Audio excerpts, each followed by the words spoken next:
para que se vean bonitos los pecados, se deben de reprobar y condenar. Esto es al interior de las iglesias y esto es para los cristianos. En la historia de la humanidad ha habido fundamentalismos que han impuesto a la fuerza una visión. En lo personal han sido las obras, las partes de la historia más oscuras de la humanidad y en donde menos ha avanzado. Por ejemplo, la Edad Media, la Ginebra de Calvino, la Suiza de Zwinglio, y en todos ellos lo que se demuestra es que no hubo luz, sino que brilló el oscurantismo, brilló la imposición. ¿Y qué creen? Aquí en ningún momento dice que la luz se va a imponer, se deba de imponer a los demás, sino que nuestro mismo testimonio va a ser la forma en que podamos atraer a los demás. Y eso es algo que lamentablemente en muchas partes de la historia ha sido un gran cáncer para la humanidad, porque lo ha hecho retroceder centurias en base a esos fanatismos.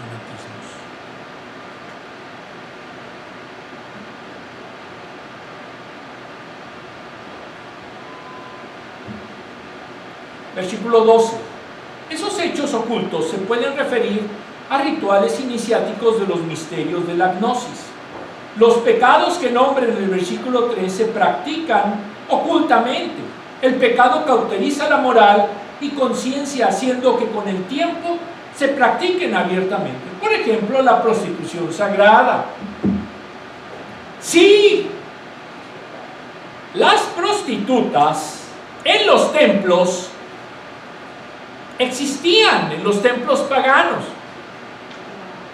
¿Y qué es una prostituta? Es alguien que vende su cuerpo. Bueno, ellos lo hacían, o ellas lo hacían, como una parte del ritual a su Dios.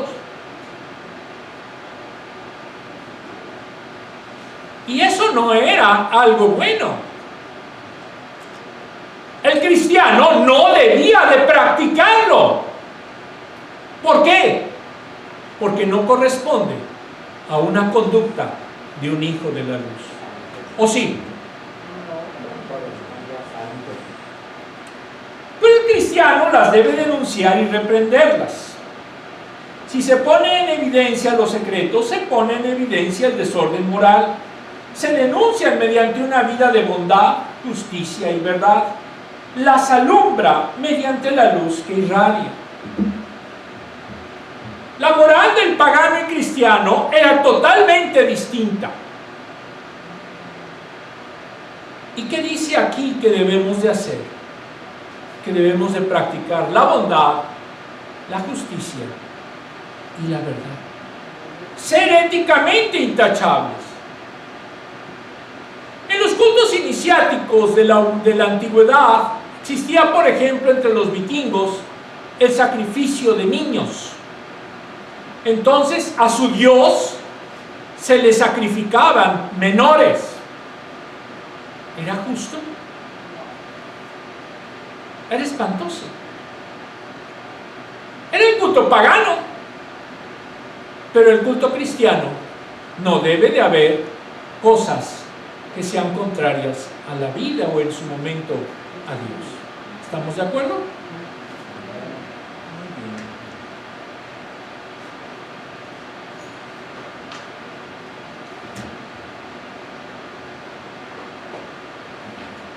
Versículo 13. La evidencia de las cosas irrepugnantes de los impíos son hechas patentes por medio de la luz. Denunciar y redarguir esas obras de las tinieblas es labor de los cristianos, versículo 11. Y esto se hace por medio de la luz que dimanan los salvos, Filipenses 2:15.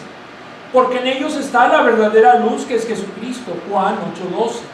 Jesús puso de manifiesto la pecaminosidad de las tinieblas, los cristianos lo deben de hacer también. Manifestar no solo es sacar a la luz, se revela en plenitud la condición de los impíos. Si alguien dice, ocasiona daños a la salud, los vaporizadores, el cristiano no fuma, ¿o sí? Entonces, el cristiano lo que debe de hacer es decir, eso está dañando los pulmones de los jóvenes. Y lo que hace el gobierno, pues simplemente el gobierno lo analizó, hubo un estudio y se determinó prohibir los vaporizadores. Ahora, no fue esto labor del cristianismo, porque el cristianismo debe de denunciar, pero no le toca ejecutarlo. ¿Ok?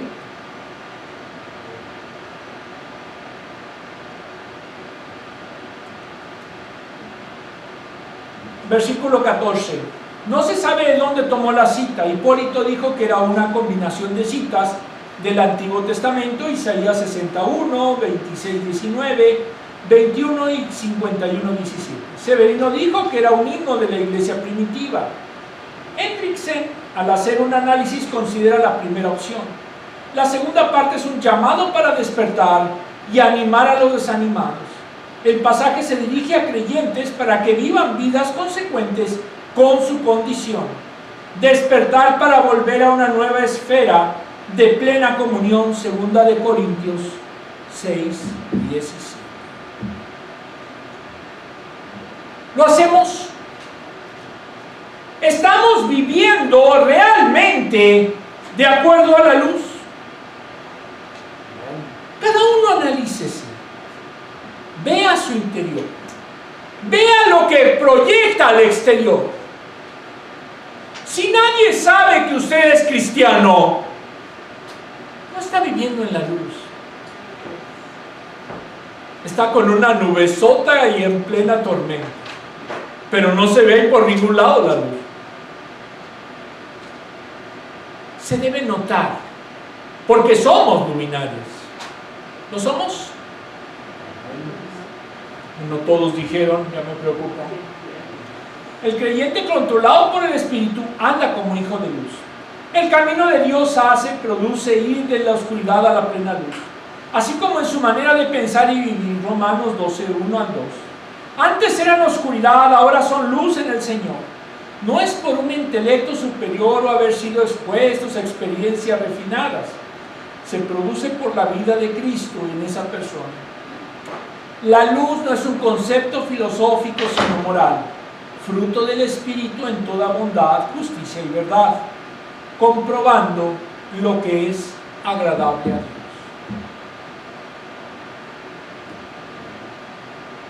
Mediten si lo que están haciendo en este momento es bueno, justo y verdadero.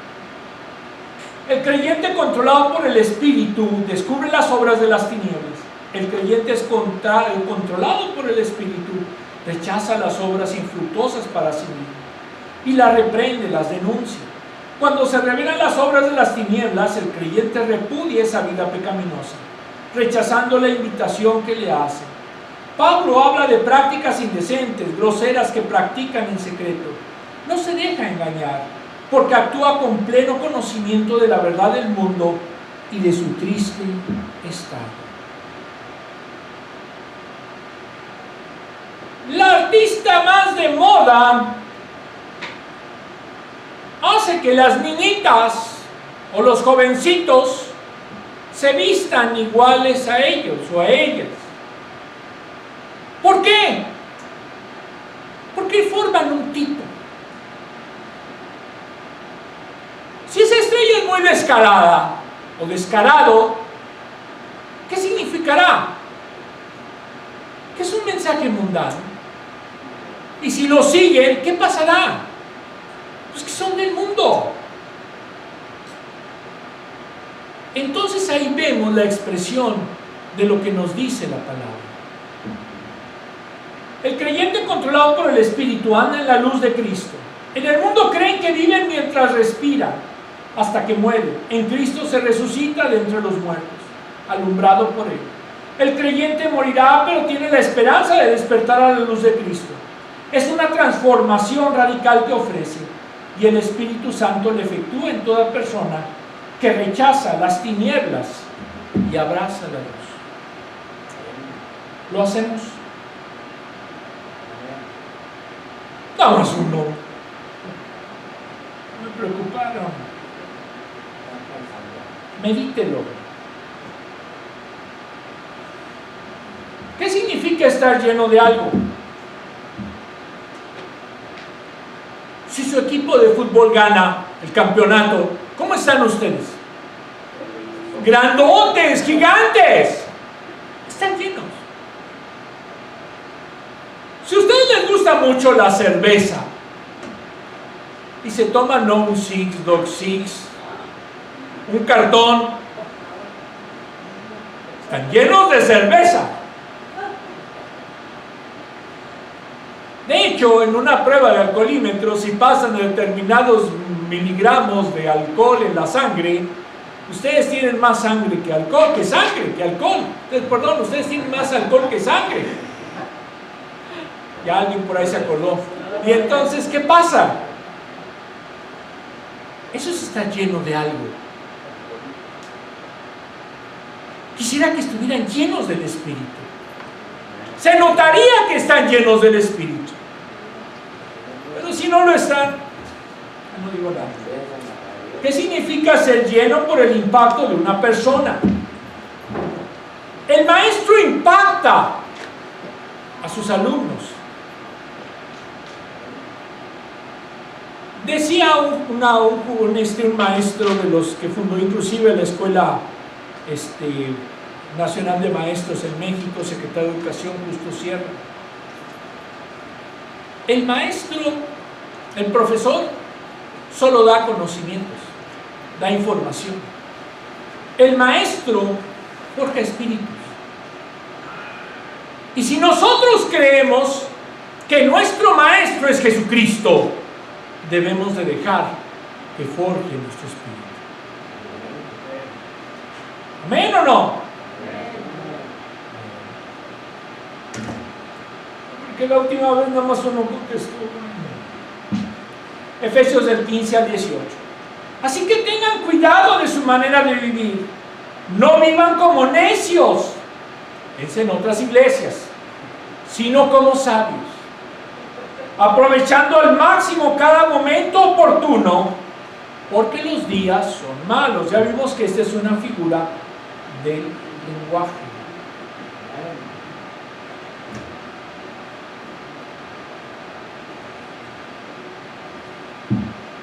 Por tanto, no sean insensatos, sino entiendan cuál es la voluntad del Señor. No se emborrachen con vino que lleva al desenfreno. Al contrario, sean llenos del Espíritu.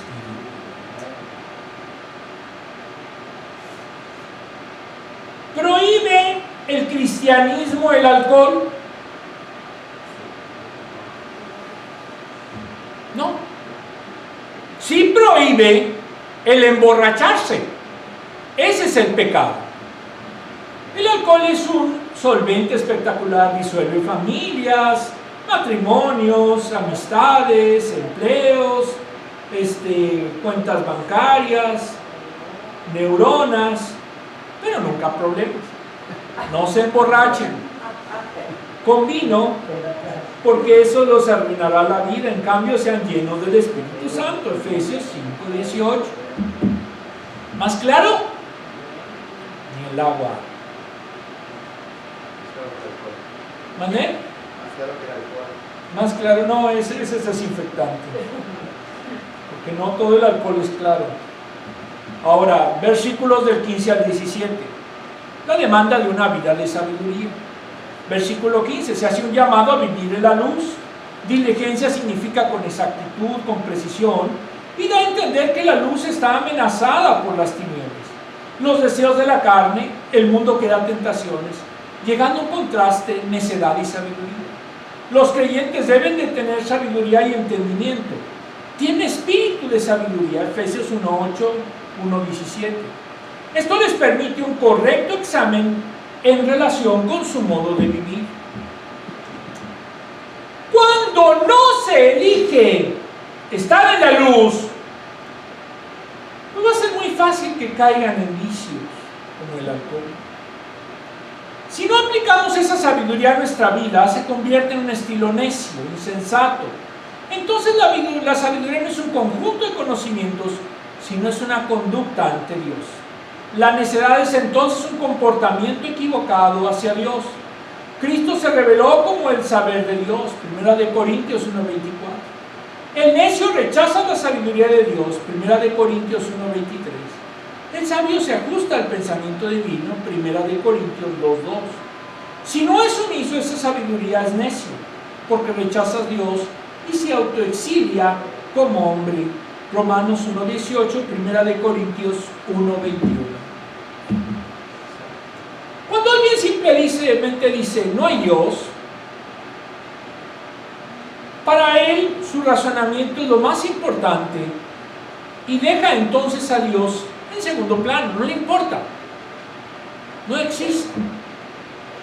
Y es donde viene lo que conocemos como un humanismo, racionalismo, pero que no es de luz, porque no se ajusta al pensamiento divino. Versículo 16, aprovechar el tiempo para una forma de vida sabia delante de Dios. Tiene que redimir, comprar, rescatándolo del entorno del mal. Por eso los creyentes deben hacer buen uso del tiempo para vivir una vida luminosa, Colosenses 4:5. Debe hacer el bien en una vida de santificación. Solo se puede ganar la vida, según el mundo, cuando se renuncia a Cristo. Se gana la vida conforme al mundo, pero se pierde para Dios. Si la pierde de acuerdo al criterio del mundo, la gana para Dios. Es tomar la cruz y seguir al crucificado. Pierden su vida mundana, pero recuperan la vida eterna. Cuando alguien antepone el partido, la fiesta,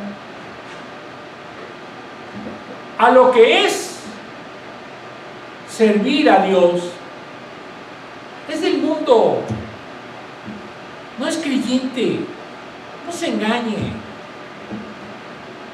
Los días son malos porque están en manos de Satanás, 1 Juan 5:19.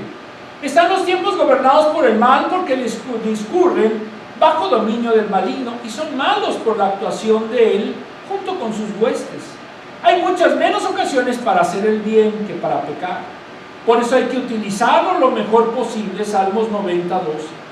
Hay que sacarle el máximo provecho, disciplinar su uso, ya que el creyente deberá dar cuenta a Dios de la administración del tiempo que Dios le ha entregado. Hagan un simple diagrama en su casa. Vean cuánto tiempo dedican a dormir, a comer, a perder el tiempo y cuánto realmente lo aprovechan. Y se van a dar cuenta que lo desperdiciamos vilmente. Es que hago demasiadas cosas. ¿Cuáles? Hago demasiadas cosas.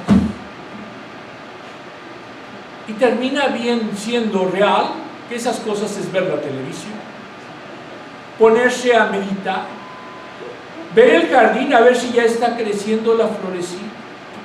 Había un programa en la televisión en la cual todo el programa era poner la cámara sobre una hierba que estaba creciendo.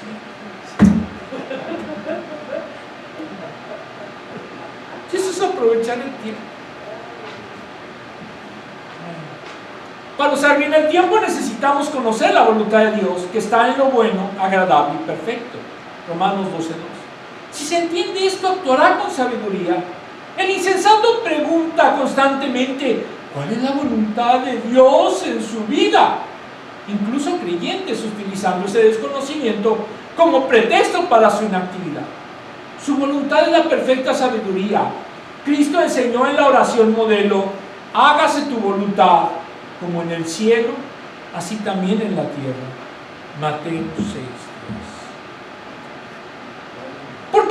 actividad de muchos creyentes. Estoy esperando que Dios me dé una señal. Y le manda en oración algo importante que debe de hacer.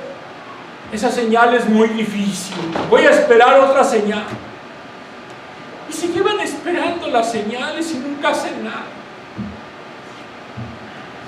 Eso es en otras iglesias, quiero aclarar. ¿Verdad? En el verdadero creyente todo debe de sujetarse a esa voluntad sin resistencia. Es similar a la obediencia de quien ora. Deben de dejarse gobernar por Dios sin reserva alguna. Es buscar que la tierra se parezca más al cielo. El creyente es hijo de la obediencia, como lo fue la vida de Cristo. Juan 4:34, Lucas 24:42. Dios quiere que el creyente viva en gratitud. Primera de Tesalonicenses 5:18. En docilidad, Hechos 13:20 al 21. En vida santa para cada creyente, Primera de Tesalonicenses 4:3. Es demostrar con vidas iluminadas el poder y la gloria de Dios que transforma al salvo.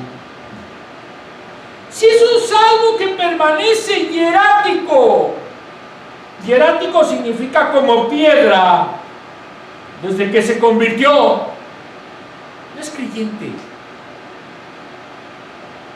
Porque ser cristiano es un proceso que culmina con la glorificación.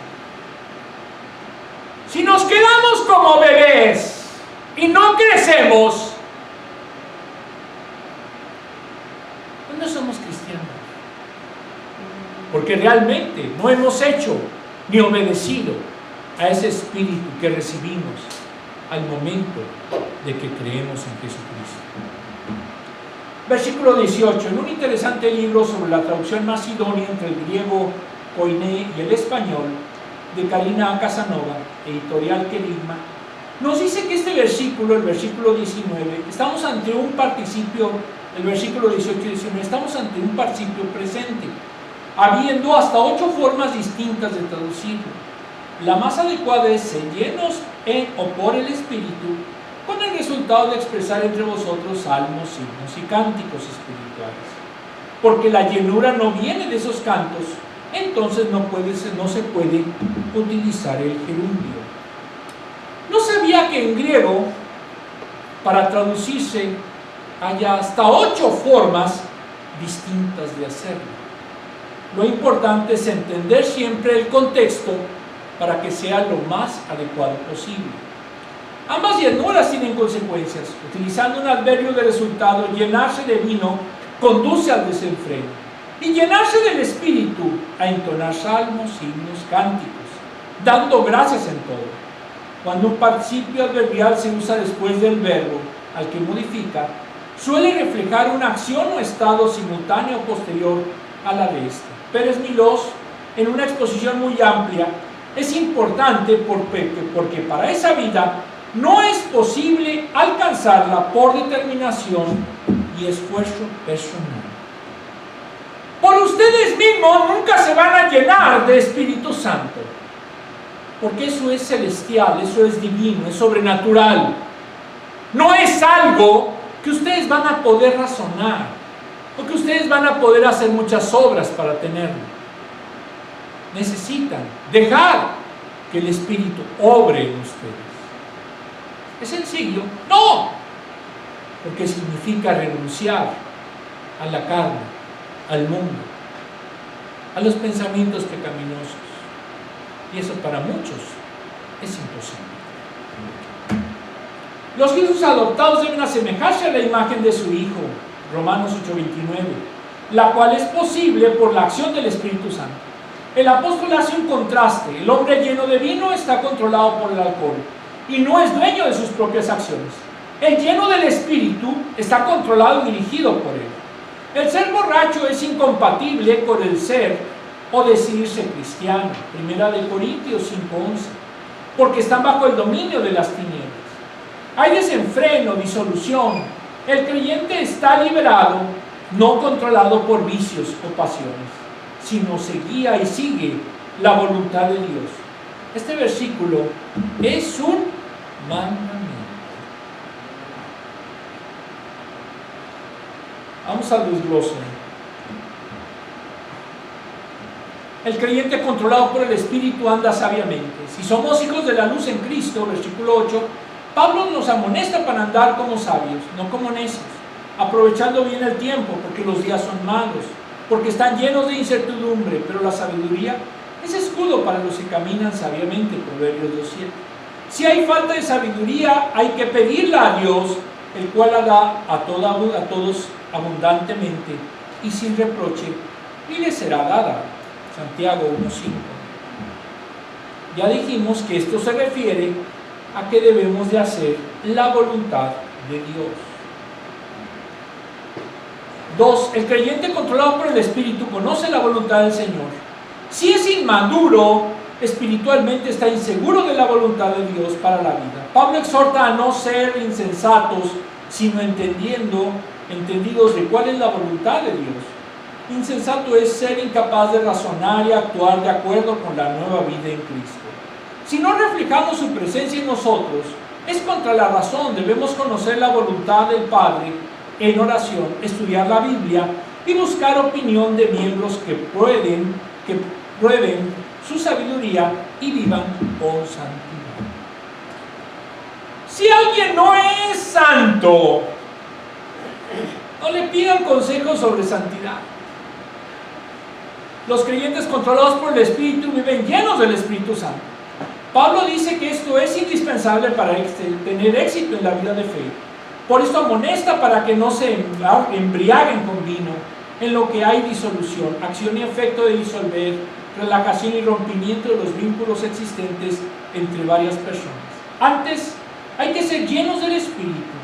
El alcohol relaja las normas de la decencia humana, pero la llenura del Espíritu hace lo contrario, ya que empodera al creyente a mostrar la vida de fe en toda su belleza y gracia. Pregunta: ¿puede uno ser llenado en contra de su voluntad? No. Es un acto volitivo. Entonces no pongan pretextos de que no puedo evitar. 19. Anímense unos a otros con salmos, himnos y canciones espirituales. Canten y alaben al Señor con el corazón.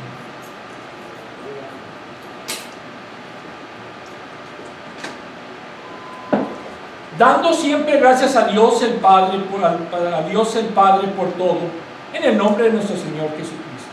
Sométanse unos a otros por reverencia. ¿A quién? A Cristo. Aquí que nos dice: canten y alaben al Señor con el corazón. ¿Estamos de acuerdo?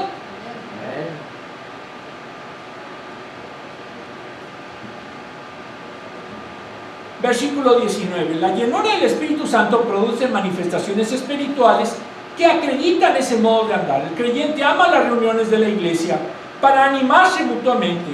Quien no va a la iglesia no está lleno del Espíritu Santo. Hechos 10:25. Esas expresiones significan primero con salmo relativo al libro de ese nombre, como lo hizo incluso Jesús, Mateo 26:30, no habiendo prohibición de que se usen instrumentos. Entre los judíos, cuando cantaban salmos, utilizaban instrumentos. Entonces es falso que no se puedan usar instrumentos. 2. Himnos, cánticos no tomados de los salmos, expresan aspectos doctrinales y elementos solemnes de adoración y alabanza. Apocalipsis 4:11, 5:9. Por ejemplo, himnos sobre piedad, 1 de Timoteo 2:16 y otros, Filipenses 2:5, Colosenses 1:12. Cánticos espirituales tienen su origen en el impulso del Espíritu. No son inspirados, lo cual solo es la Escritura. Toda alabanza debe salir de un corazón controlado por el Espíritu, como lo dijo Jesucristo, Lucas 6:45. Alabar no es actividad, sino actitud. Surge cuando el corazón alaba íntima y plenamente a Dios en el poder del Espíritu. Si no tenemos al Espíritu, no dan ganas ganas de ir a la iglesia. Hay alergia para ir a la iglesia. No se alaba a Dios porque no se tiene en el corazón realmente al Espíritu. Versículo 20. Además de la alabanza se une la acción de gracias, propia de los cristianos en la congregación eclesial. Dar gracias es un verbo que significa Eucaristía, que es acción de gracia que hacen los creyentes reunidos a favor y en pro de todos, y de los bienes espirituales, como es la redención por gracia. Es una gratitud sin límites, Filipenses 4:6, 1 Tesalonicenses 5:18. La inmensidad de las bendiciones supera las pruebas, Colosenses 3:15. Se dirige al Padre, Santiago 1:17, en el nombre de Jesús, porque hace posible que llegue esa oración, 1 Timoteo 2:5. Él es el único medio.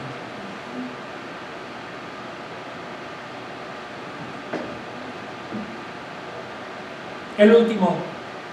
De los versículos 21 a 33 se habla de deberes matrimoniales. Este versículo está dentro del desarrollo de la vida del Espíritu. La plenitud del Espíritu transforma la experiencia cristiana en una manifestación de compromiso hacia los demás, en el seguimiento de Cristo. Comprende todos los aspectos eclesial, familiar y social. La sumisión de unos a otros entraña la plenitud del Espíritu para llevarlo a cabo. Si fuera un ejército y todos quisieran ser generales, la guerra se pierde, porque necesita haber jerarquías, necesita haber disciplinas. Por eso también habla de que debemos de estar sometidos unos a otros. El creyente controlado por el Espíritu manifiesta el gozo del Señor. Esta es una de las características que hace el Espíritu en el creyente, al arrepentirse y nacer de nuevo, regenerado como hijo de Dios. Es motivo de gran gozo en el cielo, Lucas 15:7. El gozo cristiano se tiene que expresar en la comunidad de los redimidos. Se expresa al leer junto a la palabra de Dios, al cantar en el Espíritu. Nada de esto sucede a solas. No podemos adorar a Dios solamente a solas, sino que es un acto colectivo de una iglesia que en su corazón tiene a Cristo. El creyente controlado por el Espíritu manifiesta gratitud al Señor. El Espíritu magnifica la gratitud del creyente. El que es carnal envidia, está ansioso de lo que no tiene. El creyente lleno del Espíritu está satisfecho por la voluntad de Dios y confiesa que todas las cosas que pertenecen a la vida y a la piedad nos han sido dadas por el divino poder. Segunda de Pedro 1:3. El cristiano debe vivir dando gracias por todo a Dios Padre, en el nombre de Jesucristo, por sus bendiciones, por los desafíos que afrontamos en toda situación. Y lo hacemos porque esta es su voluntad para nosotros en Cristo Jesús. Amén.